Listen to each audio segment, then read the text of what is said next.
सरकना त्याच्या काळजात सुद्धा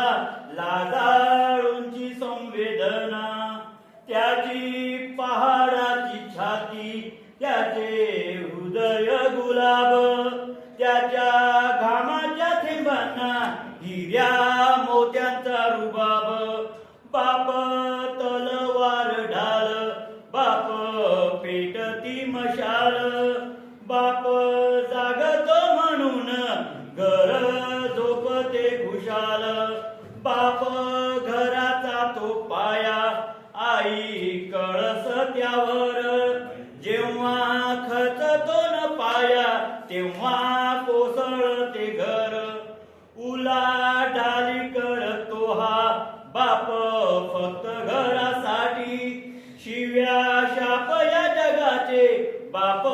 घेतो सारे माती घर बायकोनी मुले यांना जगवण्यासाठी बाप होतो वेडा पिसा एका पैशासाठी बाप म्हणजे जणू की वाल्या कोळ्याची जमात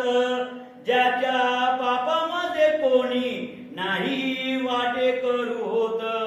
बाप म्हणजे कसा जसा पाण्यातला मासा त्याच्या डोळ्यातला थेंब कोणा दिसणार कसा बाप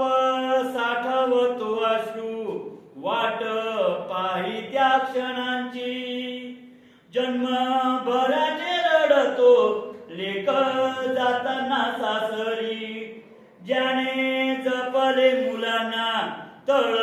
हाती पाकळ्यात अशा बापासाठी यावी थोडे आसवे डोळ्यात बाप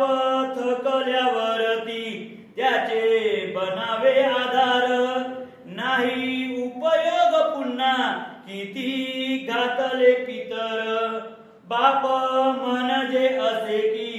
एक झाडच बोली बाप म्हणजे मुलांची जणू अव्यक्त माऊली